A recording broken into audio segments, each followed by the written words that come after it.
রব্বুল আলামিন বললেন, হে মানুষ আর জিন, আমি আল্লাহর দেওয়া এমন কোন কোন নিয়ামত আছে তুমি অস্বীকার করবা? তুমি বলো আমি আল্লাহর দেওয়া এমন কোন কোন নিয়ামত আছে তুমি অস্বীকার করবে বলো। আল্লাহ এখানে ক্ষান্ত হন না, আরো জানাই দিলেন, যদি আমার নিয়ামত তোমরা মেনে না চলো, আমার হুকুম যদি তোমরা মেনে না চলো, আমার আইন যদি তোমরা মেনে না চলো, আমার বিধান যদি মেনে না চলো, হে বান্দা তাহলে বলো আমার আল্লাহ বলেন, ইয়া মা'আশারাল জিন্নি ওয়াল ইনস, হে মানুষ এবং জিন। আল্লাহ জিন এবং মানব জাতিদেরকে আল্লাহ ডাক দিলেন, ইয়া মা'আশারাল জিন্নি ওয়াল ইনসি ইন ইসতাতা'তুম আন তানফুযু মিন আকতারিস সামাওয়াতি ওয়াল আরদি ফানফুযু লা তানফুযুনা ইল্লা বিসুলতান। হে মানব জাতি, হে জিন জাতিরা, যদি আমি আল্লাহর আইন তোমাদের ভালো না লাগে, আমার বিধান যদি ভালো না লাগে, আমার জিকির যদি ভালো না লাগে, আমার সালাত যদি ভালো না লাগে, আমার তাসবিহ যদি ভালো না লাগে, আমার দুনিয়ার বিধানাবলী যদি ভালো না লাগে, তাহলে তোমরা আমি আল্লাহর সালতানাত ব্যতীত, আমি আল্লাহর মুলকিয়াত ব্যতীত যদি অন্য কোথাও জায়গা পাও তো অন্য কোথাও তোমরা চলে যাও। আমি আল্লাহর সালতানাত থেকে তোমরা বের হয়ে যাও, দেখো আমি আল্লাহর সালতানাতের বাহিরে কোথাও যেতে পারো কিনা। না না না, তোমরা আমি আল্লাহর সালতানাতের বাহিরে কখনো যেতে পারবে না। এ মানুষ এবং জিন, যদি পারো তুমি আল্লাহর সীমানার বাইরে চলে যাও, দেখো চেষ্টা করে পারো কিনা। না, কখনোই পারবে না। আল্লাহর সালতানাতের বাহিরে কখনোই যেতে পারবে না। যদি চেষ্টা করো তো যাও, যাও দেখো আল্লাহর সালতানাতের বাইরে যেতে পারো কিনা। কখনোই যেতে পারবে না। আল্লাহর সিদ্ধান্তের বাহিরে আপনি যেতে পারবেন না। আল্লাহ আপনার নিজের উপরে কিছু দিয়ে দেন নাই। আপনি ইচ্ছা করলে একটা চোখ বানাইতে পারেন না।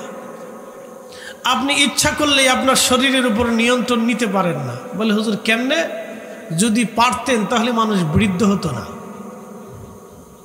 যদি নিজের স্বাস্থ্য ধরে রাখতে পারত তাহলে সে মানুষ অন্ধ হতো না, ল্যাংড়া হতো না, বোবা হতো না, বৃদ্ধ হতো না, দৃষ্টিহীন হতো না, অসুস্থ হতো না। আমাদের বডির নিয়ন্ত্রণ আল্লাহ আমাদের কাছে দেন নাই, আল্লাহ তার নিজের কাছে রেখে দিয়েছেন। হায়াতের নিয়ন্ত্রণ আল্লাহ আমাদের কাছে দেন নাই, তার নিজের হাতে রেখে দিয়েছেন। মৃত্যুর নিয়ন্ত্রণ আমাদের কাছে দেন নাই, নিজের হাতে রেখে দিয়েছেন। আমাদের রিজিকের নিয়ন্ত্রণ আল্লাহ আমাদের হাতে দেন নাই, আল্লাহ তার নিজের হাতে রেখে দিয়েছেন। কি খাবেন এটাও আল্লাহ বরাদ্দ করে দিচ্ছে, এর বেশি বাইরে যেতে পারবেন না। আল্লাহ তার নিজের নিয়ন্ত্রণে রেখে দিয়েছে। প্রিয় উপস্থিতি, খুব মনোযোগ দিবেন। এই জন্য আমরা পরীক্ষার মধ্যে পড়ে গেলাম। আদম আলাইহিস সালাতু সালাম কাঁদলেন আর বললেন, আল্লাহ এরা আমার সন্তান, আপনি সবাইকে সমান করে দেন, ধনী বানায়েন না, দরিদ্র বানায়েন না। আল্লাহ বললেন, না আমার আদম, আমি পরীক্ষা করার জন্য দুনিয়াতে পাঠাইলাম। ধনী পরীক্ষায় পড়ে গেছে, ধনী পরীক্ষায় পড়ে গেছে। বলে হুজুর ধনী কিভাবে পরীক্ষায় পড়লো বুঝাই দিয়ে যায়। আমাদের দেশের অনেক ধনী আছে, গরিবদেরকে তারা মানুষই মনে করে না। অনেক ধনী আছে, গরিবদেরকে মানুষই মনে করে না। তারা অনেক ক্ষমতাওয়ালা আছে, অনেক ক্ষমতাওয়ালা আছে, বিরোধী দলকে তারা মানুষই মনে করে না। কি কথা কন ঠিক কিনা? অনেক ধনী আছে, ক্ষমতা ধনী হওয়ার পরে গরিবদেরকে মানুষই মনে করে না। অনেক অফিসার আছে, বড় অফিসার হওয়ার পরে নিজের অধীনস্থদেরকে মানুষই মনে করে না। এরকম তারা গর্ব করে, অহংকার করে, অহমিকা করে। একবার ক্ষমতায় আসলে বিরাট অহমিকা হয়ে যায়, তারা দিশেহারা হয়ে যায়। না, আল্লাহ তাকে পরীক্ষার মধ্যে ফেলে দিয়েছে, পরীক্ষার মধ্যে আল্লাহ ফেলে দিয়েছে, পরীক্ষায় ফেলে দিয়েছে। পরীক্ষার ভিতরে আল্লাহ তাকে ফেলে দিয়েছে পরীক্ষা। সে নিজেও বুঝতেছে না সে পরীক্ষার ভিতরে আছে। একটা কথা মনে রাখবেন, সারা জীবন বুঝে রাখবেন, আমার এই কাপড় জুব্বার কাপড় বানানোর জন্য এখানে গরিবের হাত, আমার চশমাটা বানানোর জন্য গরিবের হাত, আমার আংটি বানানোর জন্য গরিবের হাত, আমার ঘড়ি বানানোর জন্য এখানে গরিবের হাত আছে। আপনার মুখের মধ্যে যে খাবার আসে দামি দামি সুন্দর সুন্দর খাবার, এই খাবার তৈরি করার জন্য গরিবের হাত। আপনি ধনীরা এই শত শত কোটি টাকার মালিকরা জমিনে কাজ করে না, শত শত কোটি টাকার মালিকরা তাঁতের কাজ করে না, শত শত কোটি কোটি টাকার মালিকেরা এই সাধারণ কাজ করে না। আপনি যে ওষুধ খান এই ওষুধের কাঁচামাল উৎপাদন করার জন্য গরিবের হাত। বিরাট বড় আলিশান প্রাসাদ বানানোর জন্য গরিবের হাত। প্রত্যেক জায়গায় গরিবের হাত, রাষ্ট্র গঠনে গরিবের হাত। আপনি যে এমপি হয়েছেন এখানেও গরিবের হাত। আপনি গরিবের ভোট না বলে এমপি হতে পারতেন না, আপনি গরিবের সমর্থন না হলে আপনি চেয়ারম্যান হতে পারতেন না। এই এমপি মন্ত্রী চেয়ারম্যান হয়ে যাওয়ার পরে আর গরিব মানুষের খোঁজখবর তারা নেয় না, এটাই হলো পরীক্ষায় ফেল। কথা বলেন ঠিক কিনা? গরিব মানুষের ভোট, কিন্তু এরপরে আসার পরে হ্যাঁ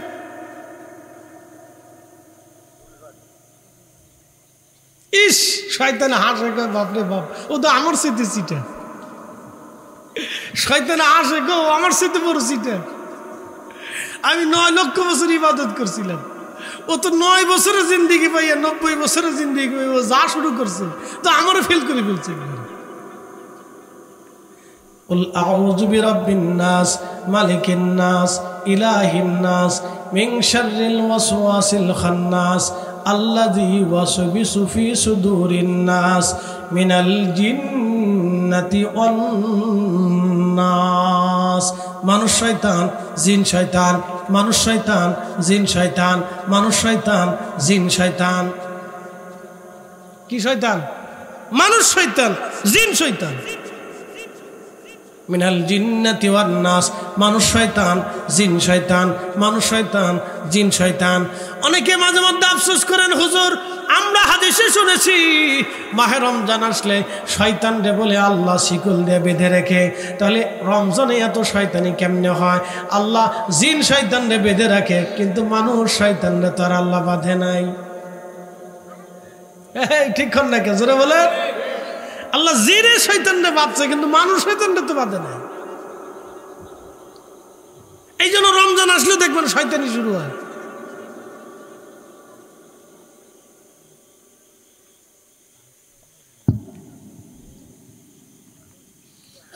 উপস্থিতি হাজিরিন,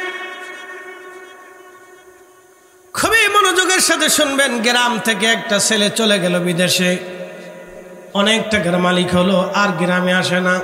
গরিব মানুষ দেখে না, খোঁজ খবরে নেয় না। ও বান্দা আল্লাহর পক্ষ থেকে পরীক্ষায় পড়ে গেছে। তুমি ধনী, তোমার গ্রাম সম্পর্কে তুমি কেন খোঁজ খবর নেও নাই? গ্রাম থেকে চলে গেছে, ধনী হয়ে গেছে বিদেশে যাইয়া, অথবা ঢাকা গেছে বড় ব্যবসা করে ধনী হয়ে গেছে, অথবা লেখাপড়া করে ডিসিএসপি হয়ে গেছে, গ্রামগঞ্জের আর খোঁজ খবর নেই না। গ্রামের খোঁজ নেই, বেটার টাইম নেই, পরীক্ষায় পড়ছে সে, অনেক বড় পরীক্ষা। আপনি রাত্রিবেলা খেয়ে ঘুমাইলেন, আপনার প্রতিবেশী ক্ষুধার্ত খেয়ে না খেয়ে ঘুমাই গেল, আপনি পরীক্ষায় পড়ে গেলেন, সর্বনাশ। আপনার বাড়ির পাশে মানুষ দরিদ্র, অসুস্থ, চিকিৎসা হয় না, পয়সা পায় না, ডাক্তার দেখাইতে পারে না, আপনি আলিশান প্রাসাদের মধ্যে ঘুমান, আপনি পরীক্ষায় পড়ে গেছেন। আপনি পরীক্ষায় পড়ে গেলেন, এগুলি পরীক্ষা। এই জন্য খুব মনোযোগ দিবেন। আল্লাহ দুনিয়ার ভিতরে আপনাকে আমাকে পরীক্ষার মধ্যে ফেলে দিয়েছে, আমরা পরীক্ষার মধ্যে আবদ্ধ হয়েছি। পরীক্ষা কি? আইয়ুকুম আহসানু আমালা, কে ভালো কাজ করবে আল্লাহ সেটা দেখার জন্য দুনিয়াতে পাঠাইলো। কে কত ভালো আমল করে, কে কত ভালো আমল করে, কে কত ভালো আমল করে, কে কত ভালো আমল করে।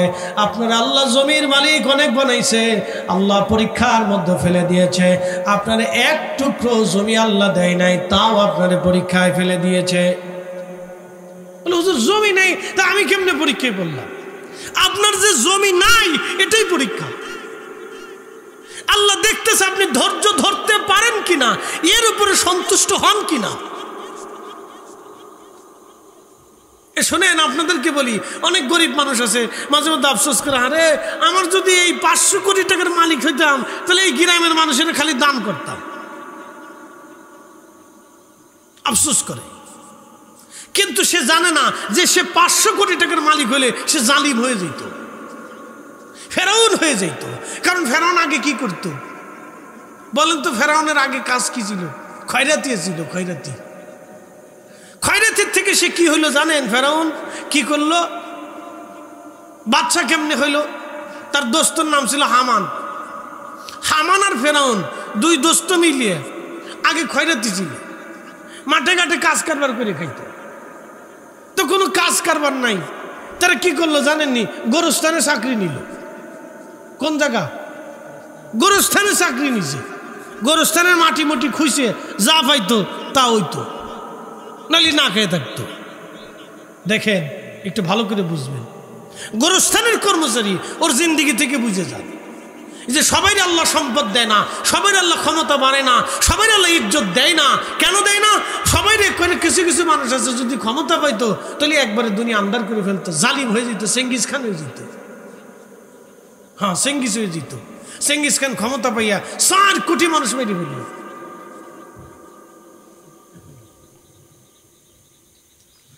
প্রিয় উপস্থিতি, খুব মনোযোগ দেবেন। ফেরাউন আর হামান দুইজনে গোরস্থানে চাকরি নিল।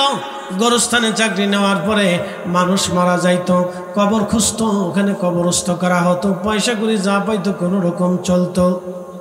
কিন্তু এলাকায় মহামারী লেগে গেল। মহামারী লেগে গেল। হামান আর ফেরাউন দুইজনে চিন্তা করলো, মহামারী তো লাগছে, ব্যবসা আমাদের ভালো। কি বুঝলেন? ব্যবসা ভালো, মহামারী তো লাগছে, ব্যবসা আমাদের ভালো। এবার একটা কাজ করা যায়। বলে কাজটা কি? বলে আমরা বেশি করে এবার ট্যাক্স আদায় করব।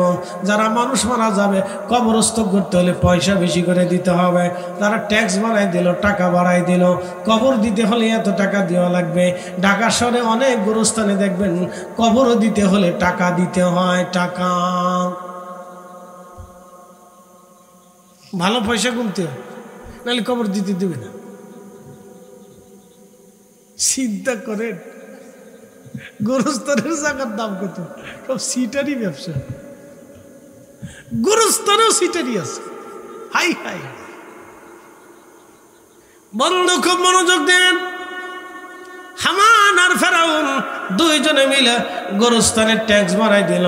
এইভাবে মহামারীতে বহু মানুষ মরতে লাগলো। একটা পর্যায়ে তারা অনেক ধনী হয়ে গেল। ধনী শুধু হয় নাই, ধনী আল্লাহ বানাইতে বানাইতে মিশরের বাদশা আল্লাহ বানাই দিল ফেরাউন রে। ফেরাউন কয়, দোস্ত রে, তোরও তো আমি ছাড়তে পারবো না, তুই আমার ছোটকালের দোস্ত, আজ দুইজনে মিলে আমরা দেশ শাসন করি। ফেরাউন হয়ে গেল বাদশা, আর ফেরাউনের দোস্ত হামান রে বানাইলো প্রধান উজির। দুই বন্ধু দেশ চালাইতে চালাইতে চালাইতে চালাইতে অনেক বড় প্রভাবশালী বাচ্চা হয়ে গেল, ধনী বাচ্চা হয়ে গেল, একেবারে আমেরিকার মতো হয়ে গেল। আমেরিকার মতো যখন হয়ে গেল তখন এই ফেরাউনরা হামানে কয়, আরে বন্ধু, তুমি তো অনেক বড় বাচ্চা হয়ে গেছো, তাহলে এখন তুমি নিজের খোদা দাবি করতে পারো, তুমি এই দেশের খোদা। তখন ফেরাউন প্রলোভনে পড়ে কয়, আমি বিরাট বড় খোদা। জোরে বলবেন কি নাউজুবিল্লাহ। আনা রাব্বুকুমুল আলা। একবার জোরে কন্যা নাউজুবিল্লাহ। আমি সবার বড় খোদা। বড় খোদাই নিজের দাবি করলো। আল্লাহ মুসা আলাইহিস সালাম রে তার কাছে পাঠাইলো, মুসা তারে দাওয়াত দাও, তারে বুঝাও, তারে বুঝাও, তারে বুঝাও, তারে বুঝাও।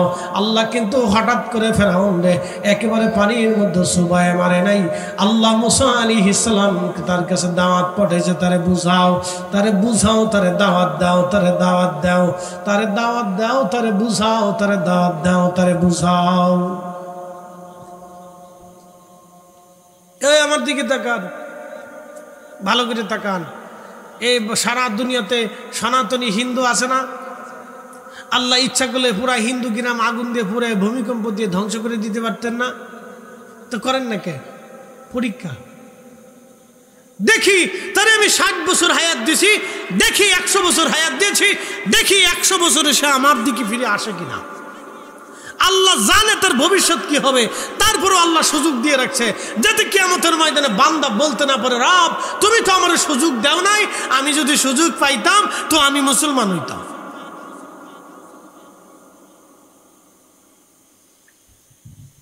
খুবই ভালো করে শুনে যাবেন।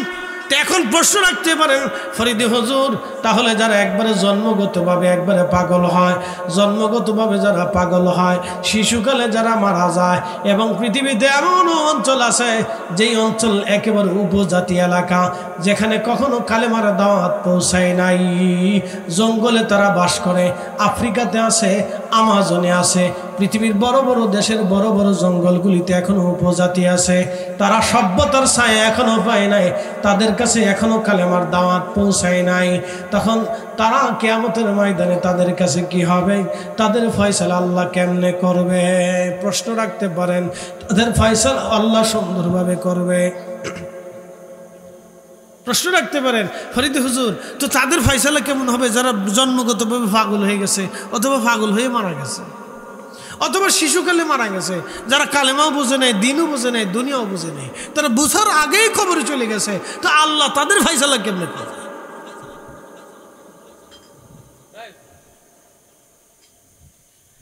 হ্যাঁ মুসল্লিরা বসে পড়ো, বসে পড়ো, মুসল্লি বালা চুপচাপ খাড়ায় খাড়ায় ওয়াজ হতেছে।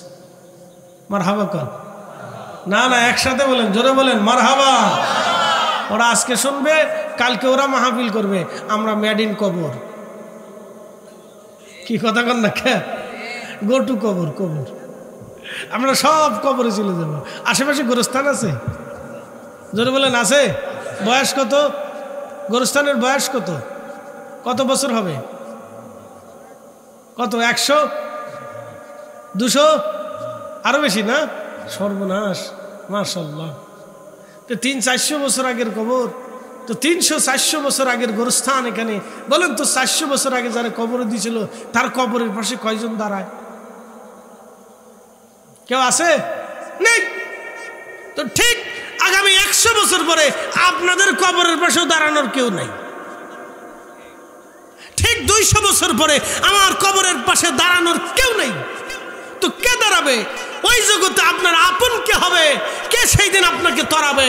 তিনিই তরাবে, তিনি দেখতে আসবে, তিনি টেনে নিবে, তিনি কাছে নিবে, তিনি পরিচয় দিবে, তিনি বলবে রব আমার উম্মত, তিনি বলবে আল্লাহ আমার উম্মত মাফ করে দেন, আল্লাহ সে গুনাহ করছে আমার উম্মত মাফ করে দেন, আমি তোর হাত ধরেছি আপনি ক্ষমা করে দেন, আল্লাহ আমি তোর মাফ করে দিয়েছি আপনি মাফ করে দেন। তিনি রাহমাতুল লিল আলামিন, তিনি রাহমাতুল লিল আলামিন, তিনি হাবিবুল্লাহ, তিনি শাফিউল মুজনিবিন। ওই নবীর গোলামি আমাদের করে যেতেই হবে। হাত উঁচু করে বলেন ঠিক না বেঠিক? কার গোলামি করবেন না তো শয়তানের গোলামি করবেন? ওনারটাই করে যান, ওনারটা করে যান, যারটা করলে লাভ হবে তারটা করে।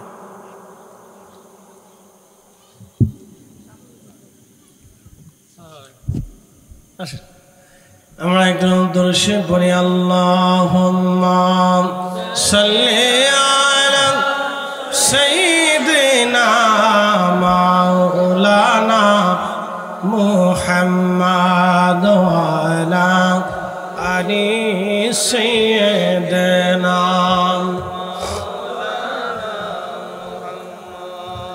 তুমি আল্লাহর প্যারা হাবিব, তোমার তুলনা নাই কেউ আর, তোমার মতো আকাশ ভ্রমণ করেনি কোনো পয়গম্বর। আল্লাহ হা হা জবান খুলে মাশাআল্লাহ। মাওলানা মুহাম্মদ ওয়া আলা আলি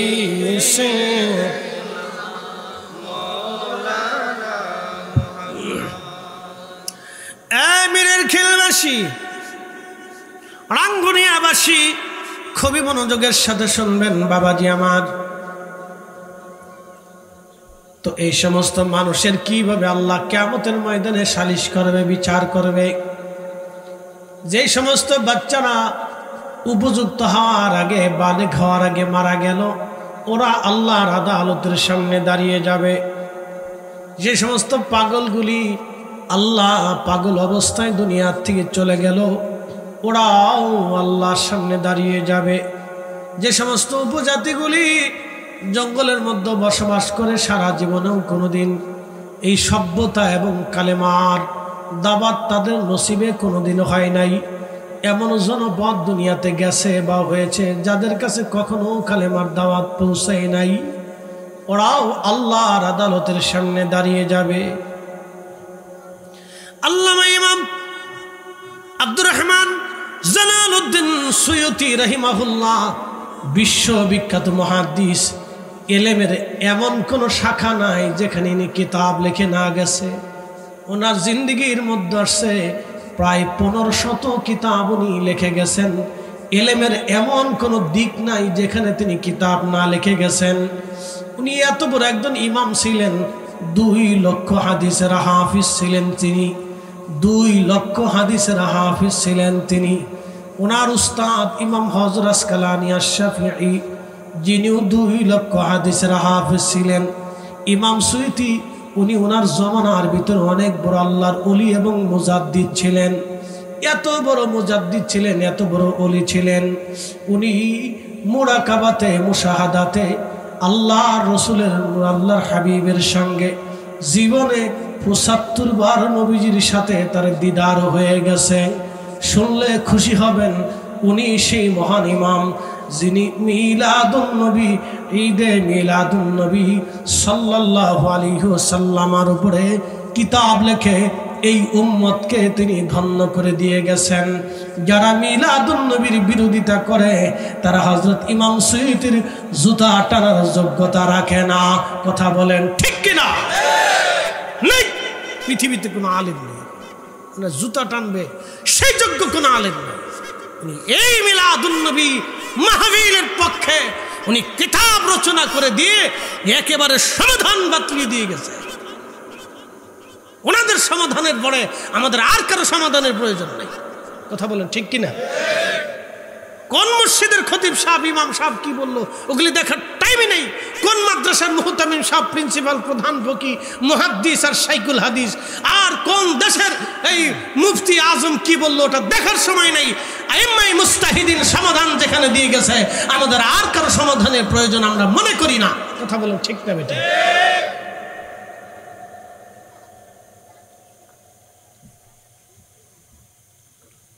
বুঝতে কোনো অসুবিধা? বসেন ইনশাল্লাহ, বসে বসে আলোচনা শুনেন, কাজে লাগবে। ছেলেরা অনেক কষ্ট করে মাহফিলটা সাজাইছে, যুবকরা পরিশ্রম করছে। আপনাদের এলাকার অঞ্চলের যুবকদেরকে মোবারকবাদ দিতে হয়। ওরা মাশাআল্লাহ খুব সুন্দর করে মাহফিল সাজায়। আমাদের উত্তর দক্ষিণে গেলে খুব কষ্ট হয়, মাঝে মধ্যে দেখি ওরা মানকিছি ভাই বই বই বিড়ি টানে।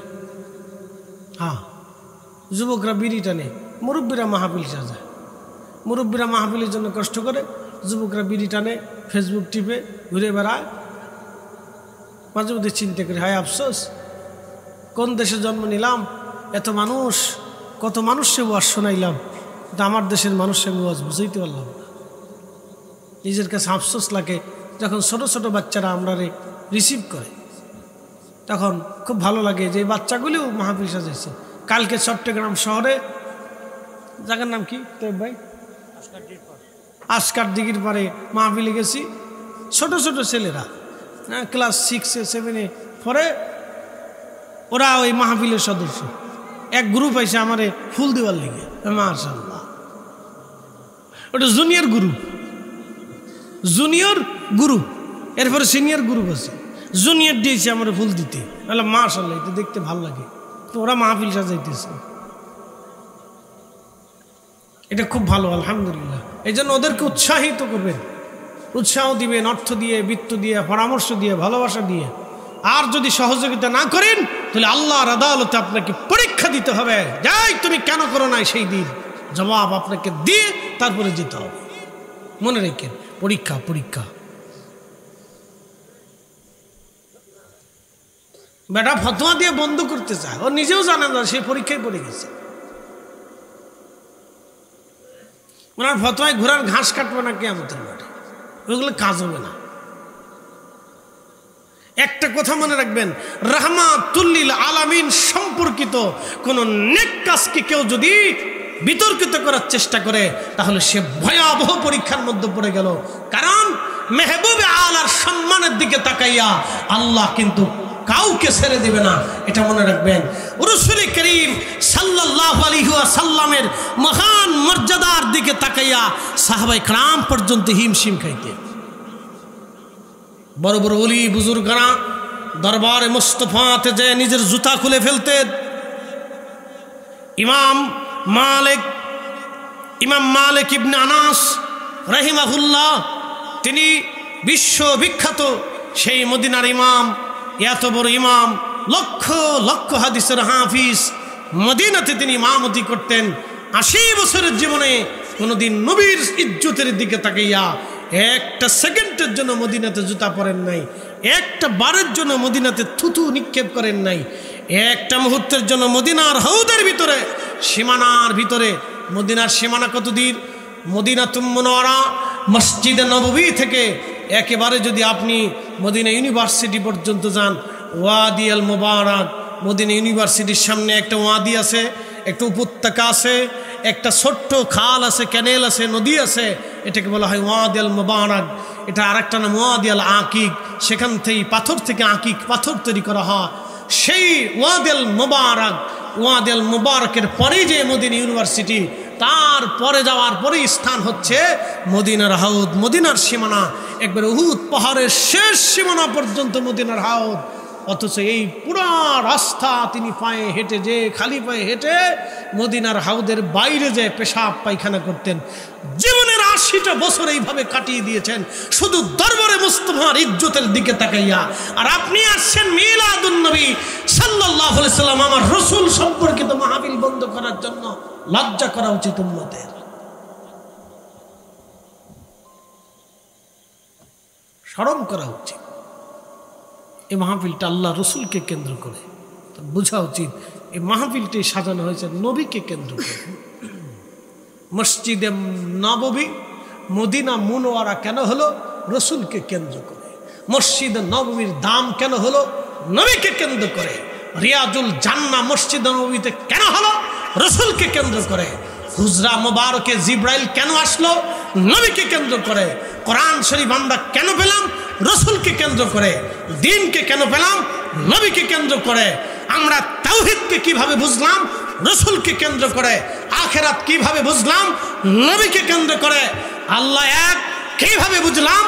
নবীকে কেন্দ্র করে। জান্নাত জাহান্নাম কিভাবে চিনলাম? রসুলকে কেন্দ্র করে।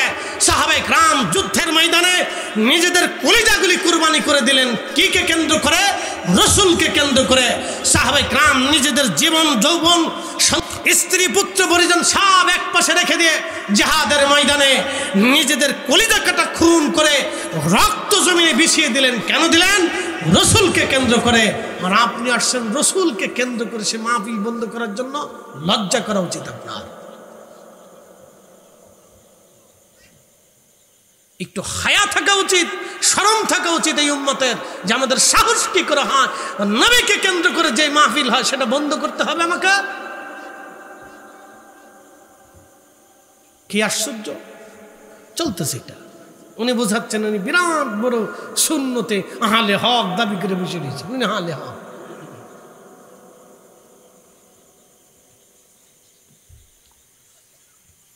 প্রিয় উপস্থিতি হাজিরিন, খুবই মনোযোগের সাথে শুনবেন। আমি যে কথা বলছিলাম কিয়ামতের ময়দানে মাহশরের মাঠে সেই দিন সবাইকে আল্লাহ ডাক দিবে, পাগলকে ডাক দিবে, যাদের কাছে কালেমার দাওয়াত পৌঁছায়নি আল্লাহ তাদেরকেও ডাক দিবে। দুনিয়ার ভিতরে উপযুক্ত হওয়ার আগে যে বাচ্চা কবরে চলে গেল আল্লাহ সেই বাচ্চাকেও ডাক দিবে।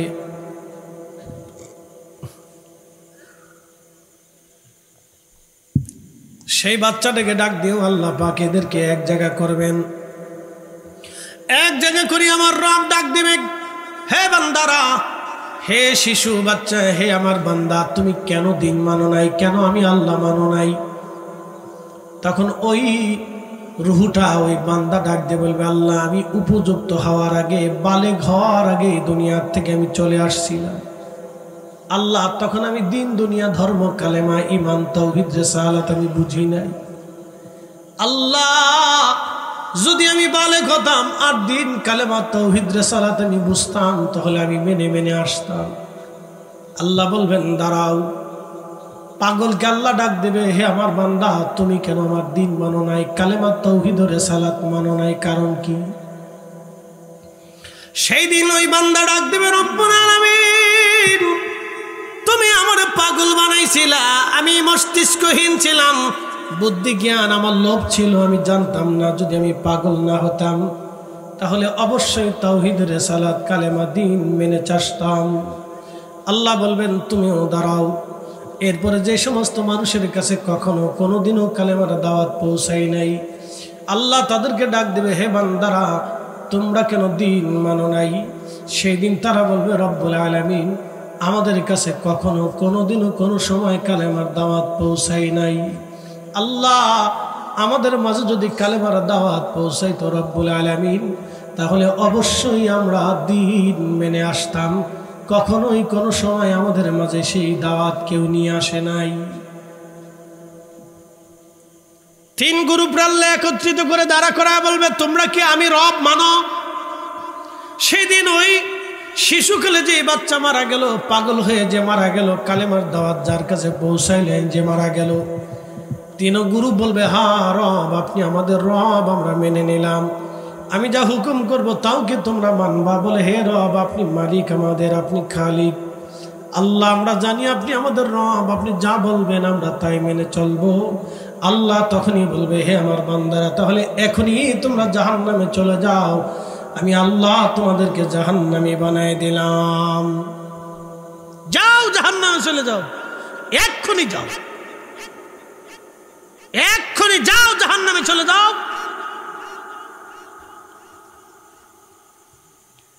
ওই সময় ওই তিন গ্রুপ বান্দা পরীক্ষার মধ্যে পড়ে গেল। একসাথে বলবেন আল্লাহু আকবার। কিসের মধ্যে পড়ে গেল? পরীক্ষা। এখন আমরা কিসের মধ্যে আছি? পরীক্ষা। জোরে কর না, কিসের মধ্যে আছি? জোরে বলেন। আজকে পরীক্ষার ওয়াজ করতেছি।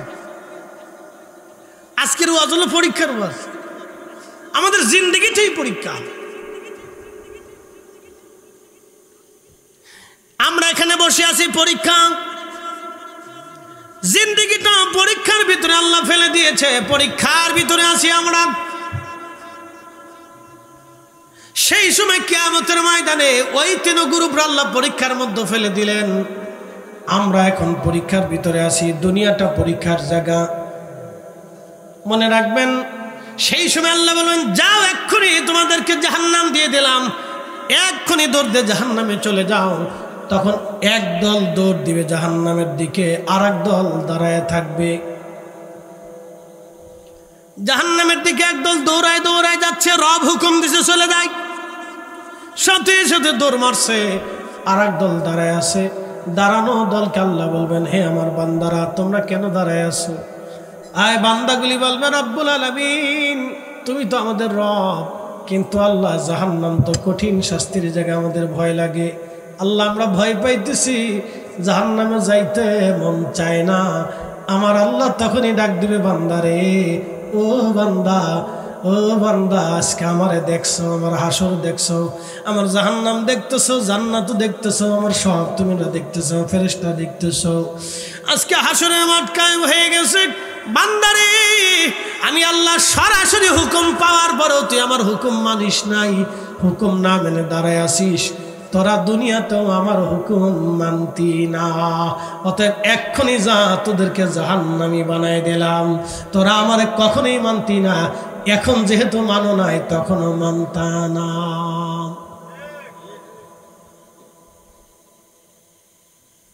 আল্লাহ বলবো, যাও, গেট আউট, জাহান্নামে চলে যাও। যেই দল জাহান্নামে দৌড়ে যেতেছে আল্লাহ তাদেরকে ডাকবে, এ বান্দারা দাঁড়াও। তো ফিরে থাকে, ইয়া রব্বি, আবার ডাকতেছেন, দাঁড়াও, এদিকে আসো। রবের সামনে দাঁড়িয়ে যাবে সেজদায়, বলে ইয়া রব আপনি আমাদেরকে ডাকতেছেন, বান্দা জাহান্নামে কেন যাও? বলে আল্লাহ আপনি আমাদের রব, আপনি হুকুম করেছেন, আপনার হুকুম আমরা কিভাবে অমান্য করতে পারি? আল্লাহ আপনি রব আমাদের, আপনি যাহা হুকুম করেছেন আমরা বান্দা হিসেবে, গোলাম হিসেবে তাই মেনে আমরা জাহান্নামের দিকে চলে যাইতেছি। আমার আল্লাহ ডাক দিবে, বান্দারে তোমাদের পরীক্ষায় তোমরা পাশ করেছ, তোমরা আজকে হাসরের ময়দানে যেহেতু আমার হুকুম মেনেছ, দুনিয়াতেও তোমরা আমার হুকুম মানতে যাও, তোমাদেরকে আমি জান্নাতি বানাই দিলাম, ক্ষমা করে দিলাম, তোমরা জান্নাতে চলে যাও, জাহান্নামে যাওয়া লাগবে না। তারা পরীক্ষায় পাশ, আজান হয়েছে নামাজ পড়লেন না, পরীক্ষায় ফেল, রোজা আসলো রোজা রাখলেন না, পরীক্ষায় ফেল, সুদের কারবারি আসলো সুদ খাইলেন, পরীক্ষায় ফেল, ঘুষ সামনে আসলো ঘুষ খাইল, পরীক্ষায় ফেল, অন্যের জমি মেরে দিলেন, পরীক্ষায় ফেল, মিথ্যা কথা বললেন, পরীক্ষায় ফেল, গীবত করলেন, পরীক্ষায় ফেল, অন্য মানুষের ক্ষতি করলেন, পরীক্ষায় ফেল করলেন, স্ত্রীর হক আদায় করলেন না, পরীক্ষায় ফেল করলেন, বাচ্চাদের হক আদায় করলেন না, পরীক্ষায় ফেল করলেন, এতিমের হক আদায় করলেন না, পরীক্ষায় ফেল করলেন, মসজিদের হক আদায় করলেন না, পরীক্ষায় ফেল করলেন, প্রতিবেশীর হক আদায় করলেন না, পরীক্ষায় ফেল করলেন, ভিখারি এসে হাত বাড়ায় ভিক্ষা চাইলো দিলেন না, পরীক্ষায় ফেল করলেন।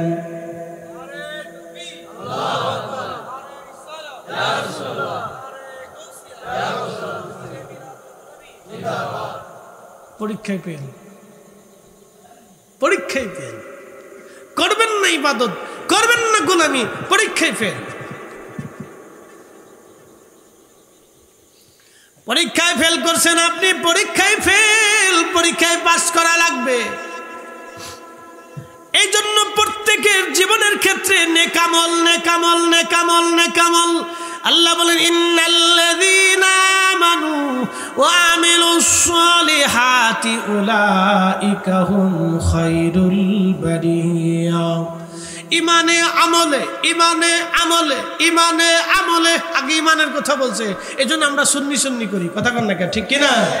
ইমানে আমলে, ইমানে আমলে, জোরে বলেন ইমানে আমলে, জোরে বলেন ইমানে আমলে, আরো জোরে বলেন ইমানে আমলে। এই জন্য ইমান আহলে সুন্নাত ওয়াল জামাত, জোরে বলেন ইমান আহলে সুন্নাত ওয়াল জামাত, এটা ইমানের সাবজেক্ট। ইমান হচ্ছে আহলে সুন্নাত ওয়াল জামাত, এটা হলো ইমানের সাবজেক্ট। ইন্নাল্লাযীনা আমানু ওয়া আমিলুস সালিহাতি উলাইকা হুম খায়রুল বারিয়া। ইমানে আমলে, ইমানে আমলে যারা পাকা, আমার আল্লাহ বললেন দুনিয়ার জগতের মধ্যে তারা সেরা, তারা শ্রেষ্ঠ, তারা সেরা, তারা সম্মানিত। জাযাউহুম ইনদা রাব্বিহিম জান্নাতু আদনিন তাজরি মিন তাহতিহাল আনহারু খালিদিনা ফিহা আবাদা।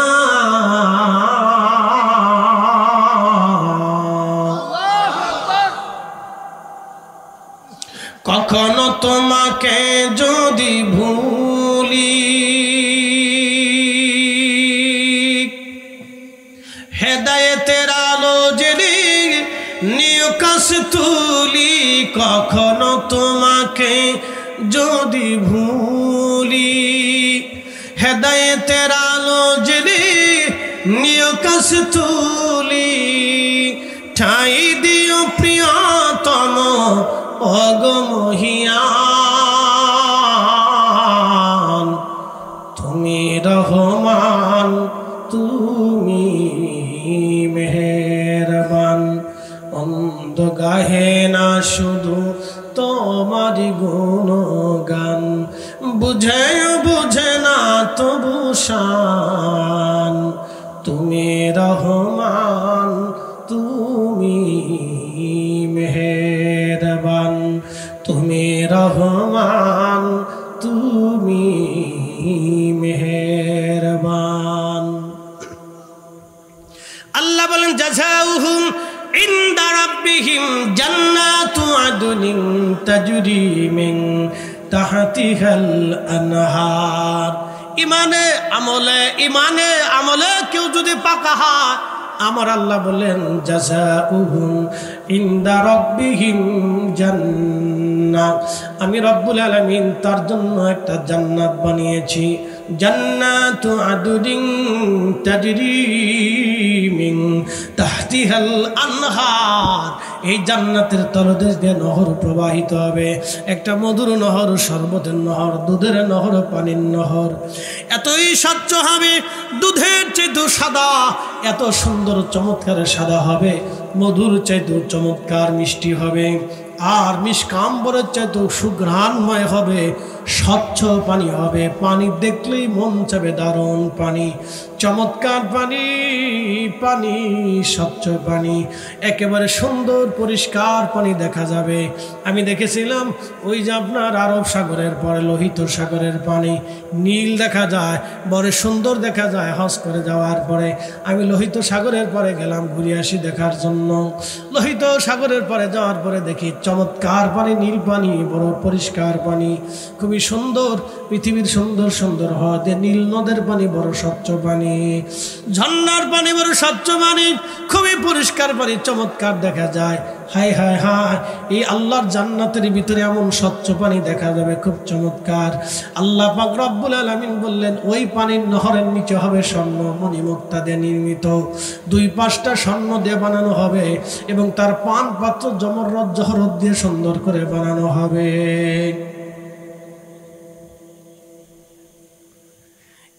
এই জান্নাতের তলদেশ দিয়ে নহর প্রবাহিত হবে।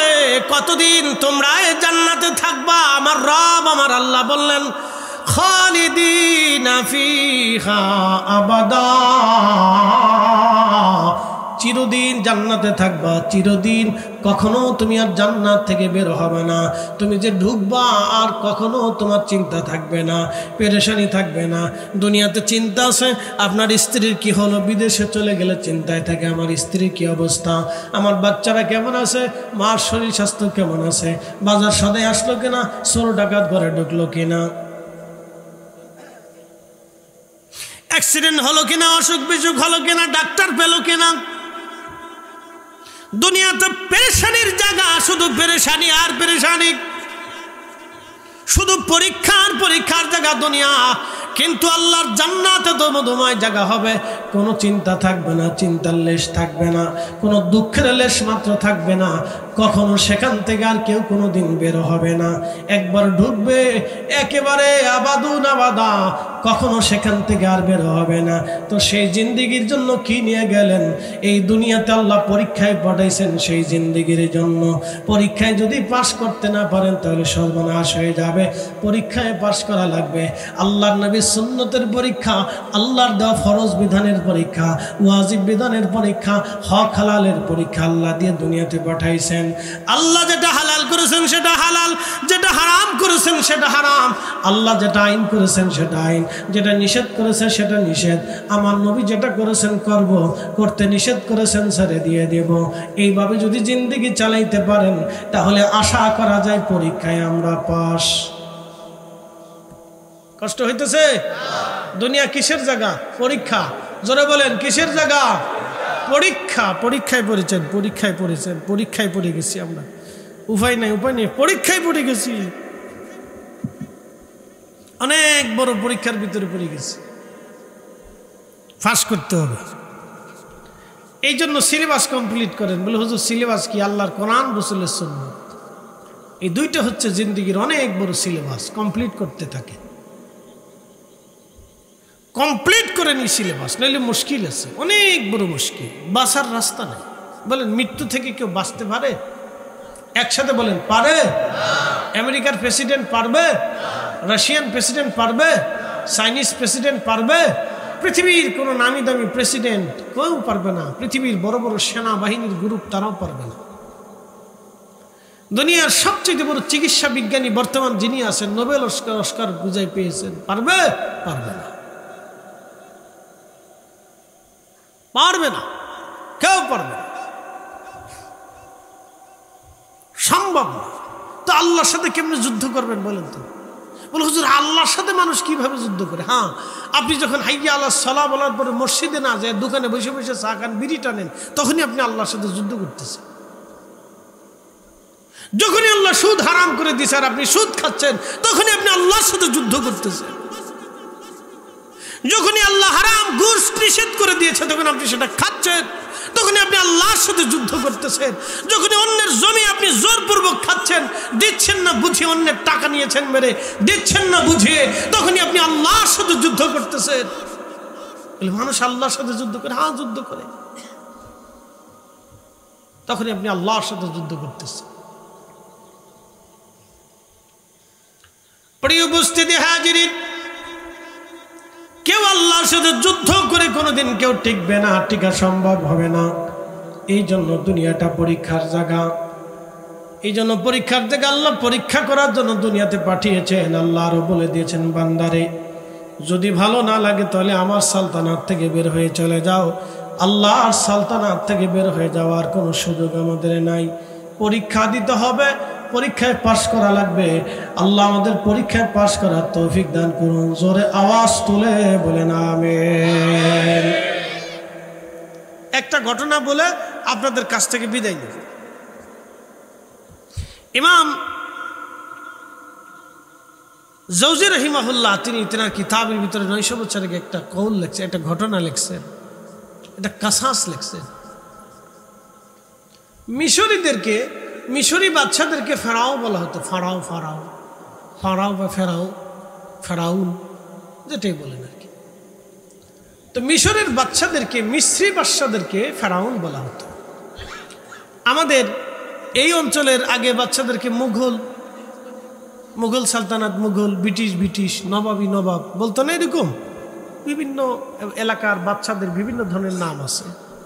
যেমন উসমানীয় সালতানাতকে উসমানীয় বলা হতো, এরপরে সেলজুকদেরকে সেলজুকি বলা হতো, উমাইয়াদেরকে উমাইয়া বলা হতো, আব্বাসীয়দেরকে আব্বাসীয় বলা হতো, ফাতিমীয়দেরকে ফাতিমি বলা হতো। এরকম বিভিন্ন সাম্রাজ্যের নাম আছে। তো আগের যুগের মিশরের বাচ্চাদেরকে ফেরাউন বলা হতো। মনোযোগ দেন। তো এই মিশরি বাচ্চাদের জমানাতে একটা রেওয়াজ ছিল। রেওয়াজ হলো, এই বাচ্চারা খুব জুলুম জালিমবাজ ছিল, খুব জালিম ছিল, আগে থেকে মারাত্মক জালিম ছিল। আরবে কিছু কিছু বাচ্চা ছিল খুব ভালো, আবার কিছু কিছু বাচ্চা ছিল মারাত্মক জালিম। আগের যুগে এরকম আসতো, বাচ্চা কোনোটা ভালো ছিল, কোনোটা জালিম ছিল। এখন যেমন এই যে দেখেন না, জালিম আছে, ফিলিস্তিনিদেরকে প্রতিনিয়ত মারতেছে, ওরা জালিম, মারাত্মক জালিম। তবে তাদের ধ্বংস আসবে। কি আসবে? না, জোরে বলেন, কি আসবে? একসাথে বলেন, কি আসবে? বুঝতেছেন না? এত শিশু মারা যাচ্ছে, এত শিশুকে মেরে ফেলতেছে, ক্ষুধার্ত অবস্থায় মারতেছে। আজকে খবরে দেখলাম, এমন বম্পিং তাদের উপর করা হইতেছে। কোন বোম জানেন? যে বোমগুলি হচ্ছে একবার ক্লাস্টার বোমা। এই আপনার বড় বড় কি বলে, ভিতরের যে গর্ত, ভিতরে সেনাবাহিনী গর্ত করে মাটির নিচে থাকে, এই সমস্ত ভেঙে ফেলে দেওয়ার বোমাগুলি তাদেরকে মেরে মেরে প্রত্যেকটা বিল্ডিংগুলি নিশ্চিহ্ন করে দেওয়া হচ্ছে। আহা, কঠিন কঠিন বোমা। তাদের যে কি হালত আছে, সাংবাদিকরা তো সাংবাদিকও মেরে ফেলতেছে। কোনো সাংবাদিক যদি ফটো সংগ্রহ করে, ভিডিও করে, তো তারে গুলি করে মেরে ফেলে দেয়। পরিস্থিতি খুব তাদের জন্য ভয়াবহ। তবে আল্লাহর পক্ষ থেকে এই জুলুমের খুব কঠিন একটা প্রতিদান আসবে, অবশ্যই আসবে, কঠিন একটা প্রতিদান আসবে। আল্লাহ তাদের বিরুদ্ধে এমন এক প্রতিদান দিয়ে দিবে, যেটা পৃথিবী বিশ্ববাসী বছরের পর বছর দেখতে থাকবে। খুব মনোযোগ দেন। তো মিষ্টি বাচ্চারা খুব জালিম ছিল, ফেরাউনরা। তো তাদের একটা রেওয়াজ ছিল, তারা কোনো মুসলমানদেরকে পাইলে, কোনো ইমানদার পাইলে তাদেরকে ধরে ধরে এনে শুয়োরের গোশত খাওয়াইতো। শুয়োরের গোশত খাইলে তাদেরকে ছেড়ে দিত, আর না খাইলে তাদেরকে মেরে ফেলতো। আগে আমাদের দেশের জমিদারদের বাড়ির সামনে দিয়ে খালি পায়ে হেঁটে যেতে হইতো, কুন্নিশ করে তাদেরকে সেজদা করতে হইতো। এরকম রেওয়াজ ছিল না জমিদারদের? আজকে জমিদাররা আসেনি, কথা কন না কেন, আসেনি? জমিদারদের বাড়ি ঘরে এখন কুত্তায় বসবাস করে না, কুত্তাও যায় না, কুত্তায় যায় পেশাব করে। আমি একটু মুইতে দিয়ে যাই। জমিদারদের বাড়িতে বহু মানুষ জুলুমের শিকার হয়েছে। কত বড় জুলুম ছিল জানেন? এলাকার সুন্দরী মেয়ে দেখলে তাকে ধরে নিয়ে যাইতো, যতদিন ইচ্ছা ততদিন তাকে ধর্ষণ করত। এর চাইতে বড় জুলুম পৃথিবীতে কি হতে পারে? আজকে তাদের প্রাসাদগুলিতে, বিল্ডিংগুলিতে কুকুরে পেশাব করে, কুত্তায় পেশাব করে। মনে রাখবেন, প্রত্যেক জুলুম তার নিজের দিকে ফিরে আসে। প্রত্যেক জালিমকে আল্লাহ শাস্তি দেয়, প্রত্যেক জুলুমকে তার নিজের দিকে আল্লাহ ঘুরাই দেয়। যেই জাতি জুলুম করে সেই জাতির দিকে আল্লাহ সেই জুলুমকে ঘুরাই দেয়। এই জন্য এই আত্মা, এই চিন্তা, এই মানসিকতা মানুষের জীবনে যেন কখনোই না আসে।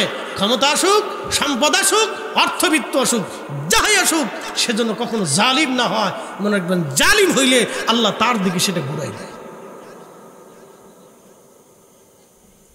উপস্থিতি তুমি মিষ্টি বাচ্চা, লম্বা পারবো না, আমার পরে তিনি আসলে আমি ছেড়ে দেবো, কারণ আমার একটা প্রোগ্রাম আছে। খুব মনোযোগ দেন।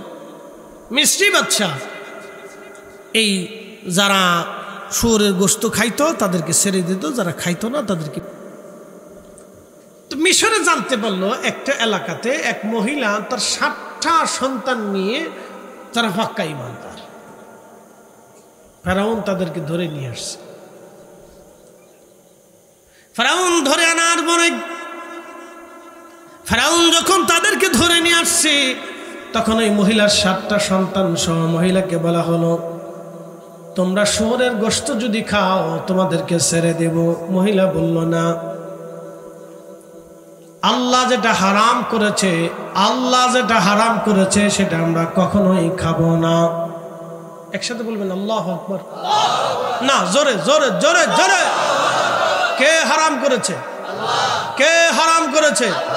আল্লাহ হারাম করেছে, আমি খাবো না। কে হারাম করছে? শুয়োরের গোশত কে হারাম করেছে? সুদের গোশত কে হারাম করেছে? ঘুষের গোশত কে হারাম করেছে? অন্যের টাকা মাইরে দিয়া, অন্যের জমি সম্পদ মাইরে দিয়া গোশত কে হারাম করেছে? একই। কুকুরের গোশত কে হারাম করেছে? কোন তফাৎ নাই, বুঝে পারি যাবে। আল্লাহ হারাম করেছে, আমি খাবো না। তো ফেরাউন বলল, যদি খাও তো তোমরা আমি প্রাসাদ বানাই দিব, প্রাসাদ তৈরি করে দিব, 12 বিল্ডিং বানাই দিব, আর তোমাদেরকে মাসিক মাসিক করে রাজকোষ থেকে অর্থ দিব। মহিলা বলল, তাও হবে না। ছেলেদেরকে বলল, তোমরা খাও। বলে, না, আল্লাহ যেটা হারাম করেছে সেটা আমরা খাবো না। 7টা ছেলে। ফেরাউন বলল, তাহলে সোজা আঙ্গুলে ঘি উঠতো না, ঘির ভিতরে সোজা আঙ্গুল দিলে উঠে না, তা আঙ্গুল একটু বাঁকা করতে হবে।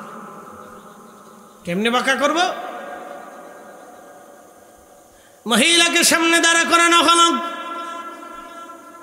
মহিলার ছেলেদেরকে দাঁড়া করানো হলো, বলা হলো, তোমরা যদি খাও তো তোমরা বেঁচে যাবে, আর যদি না খাও আমি মেরে ফেলবো। মহিলার যে বড় ছেলেটা ছিল জিজ্ঞেস করলো, তুমি তো সবার বড়, তোমাকে দিয়ে শুরু করি, তুমি কি শুয়োরের গোশত খাবা নাকি খাবা না? যদি খাও তাহলে তোমাদের ভিতরে একজনও যদি খায়, আমি তোমাদের সবাইকে ছেড়ে দেব এবং সবাইকে আমি প্রাসাদ বানিয়ে দেব। বলল, না, আল্লাহ যেটা হারাম করেছে সেটা আমি খাবো না। ফেরাউন বলল, সোজা আঙ্গুলে যেহেতু ঘি উঠবে না, তাহলে তাকে ধরে নিয়ে আসো। ধরে আনা হলো। শোনেন কিভাবে তাকে মারা হলো। সর্বপ্রথমে তার একটা আঙ্গুল কেটে ফেলে দেওয়া হলো। বলল, না, খাবো না। এইভাবে 10টা আঙ্গুল তার কাটা হলো, তার হাত কেটে ফেলে দেওয়া হলো, তার চোখ উঠিয়ে ফেলে দেওয়া হলো, তার কান কেটে ফেলে দেওয়া হলো। ধীরে ধীরে তার অঙ্গ প্রত্যঙ্গগুলি কেটে ফেলে দিয়ে তাকে হত্যা করা হলো। সে ধীরে ধীরে জীবন দিল, কিন্তু ঈমান দিল না। চিৎকার মেরে বলেন আল্লাহু আকবার। শাস্তিটা বুঝতে পারতেছেন? ধীরে ধীরে কাটছে, একটা একটা একটা একটা একটা একটা করে কাটতে কাটতে কাটতে কাটতে পুরো বডি কেটে ফেলছে। খাই নাই। মেজো ছেলেটাকে ধরে আনছে, খাবা? মা কিন্তু স্থির, মা তখন স্থির, মার চোখে পানি নেই, হবে না। এবার মেজো ছেলেটাকে ধরে আনা হলো, বিরাট বড় কড়ইয়ের ভিতরে তেল ঢেলে দিয়ে আগুন ধরিয়ে গরম করা হলো। গরম করার পরে এই ছেলেটাকে বলা হলো, তুমি কি শুয়োরের গোশত খাবে? ছেলেটা বলল, না বাচ্চা, জীবন যাবে, আল্লাহ যেটা হারাম করেছে সেটা আমি কখনো খাবো না। তখন এই ছেলেটাকে হাত পা রশিতে বেঁধে দিয়ে উত্তপ্ত তেলের ভিতরে ধীরে ধীরে ধীরে ধীরে নামানো হলো। পা থেকে পুড়তে পুড়তে পুড়তে পুড়তে পুরা শরীরটা ভাজি হয়ে গেল। তারপরেও এই ছেলেটা ঈমান দেয় নাই। 3 নম্বর ছেলেটাকে ডেকে আনা হলো। বাকি 6 ভাইগুলি বসে বসে দেখতেছে, বাকি ভাইরা দাঁড়ানো আছে, মা দাঁড়ানো আছে। 3 নম্বর ভাইটাকে ডাকা হলো, তুমি কি শুয়োরের গোশত খাবে? তখন এই ভাইটা বলল, ফেরাউন তুমি দুর্বল আর আমার আল্লাহ সবল, আমি সবলের হুকুম বাদ দিয়া দুর্বলের হুকুম মেনে জাহান্নামে যাওয়ার বোকামি কাজ আমি আল্লাহর বান্দা হয়ে কখনোই করব না। আল্লাহু আকবার। তখন ফেরাউন বলল, কি বললি আমি দুর্বল? তো তোরে দেখাচ্ছি দুর্বল কিভাবে হই। ইমাম জৌজি রাহিমাহুল্লাহ লিখতেছেন, তখন তাকে শাস্তি দেওয়ার জন্য ফেরাউন তার মুখের চামড়া উঠাইলো। শুধু চামড়া মুখেরটা উঠাই নাই, একবারে মুখ থেকে মাথা থেকে পোড়া বডির চামড়া তার ছুরি দিয়ে কেটে কেটে কেটে কেটে চামড়া উঠাইয়া লবণ মেরে দেওয়া হলো। আল্লাহর বান্দা এইভাবে চিৎকার মেরে মেরে যন্ত্রণা নিয়ে নিয়ে শহীদ হয়ে গেল, কিন্তু বেঈমানের সামনে মাথা নত করে নাই। এইভাবে প্রত্যেকটা সন্তানকে মায়ের চোখের সামনে শহীদ করে দেয়া হলো। এবারে ছোট্ট বাচ্চা, যেটা কেবল ছোট্ট বাচ্চা, বালক, 4-5 বছর বয়স হবে, এই বালক বাচ্চাটাকে কাছে নিয়ে মা দাঁড়িয়ে আছে। ফেরাউন বলল, এ নারী, তোমার এই ছোট্ট বাচ্চাটাকে বুঝাও, সে যদি একটা টুকরাও শুয়োরের গোশত খায় আমি তোমাকে ছেড়ে দেব, তোমার এই বাচ্চা ছেড়ে দেব, তুমি তারে বুঝাও। মা চিন্তা করলো, আমার বাচ্চাটা ছোট, যদি ফেরাউন ভয় দেখায়, ভয় পেয়ে গেলে যদি শুয়োরের গোশত খেয়ে ফেলে দেয়, তাহলে আমার এই বাচ্চাটা একেবারে পথহারা হয়ে যাবে। তখন মহিলা বলল, আমি আমার বাচ্চাটাকে তো বুঝাবো, আমাকে একটু নিরিবিলি একটা ঘরের ভিতরে নিয়ে জায়গা করে দাও, দেখি আমার বাচ্চাটারে বুঝাইয়া সে শুয়োরের গোশত খায় কিনা। ফেরাউন মনে করছে এবার বুঝি মহিলা নরম হয়ে গেছে।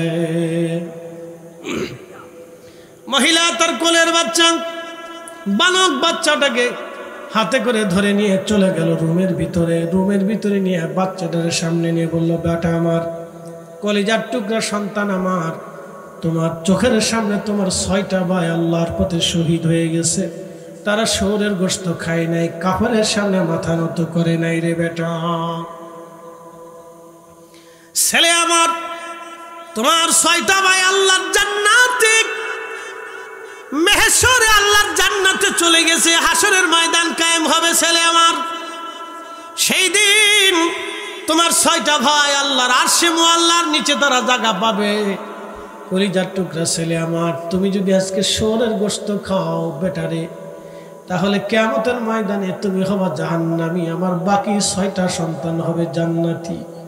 ছেলেরে, ভাইদের থেকে তুমি জুদা হইও না, ছেলে আমার, ভাইদের থেকে জুদা হইও না, জুদা হইও না।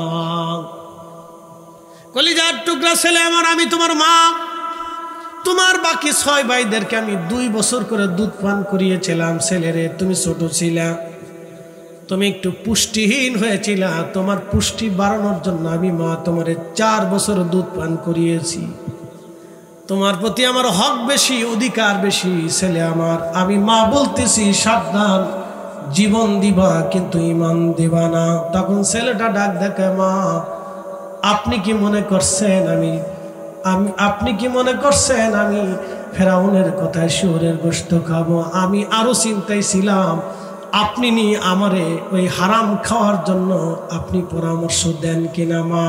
চিন্তার কারণ নাই মা, আমার 6টা ভাই জান্নাতে চলে গেছে, আমি ওই জান্নাতেই যেতে চাই। ঈমান কাকে বলে?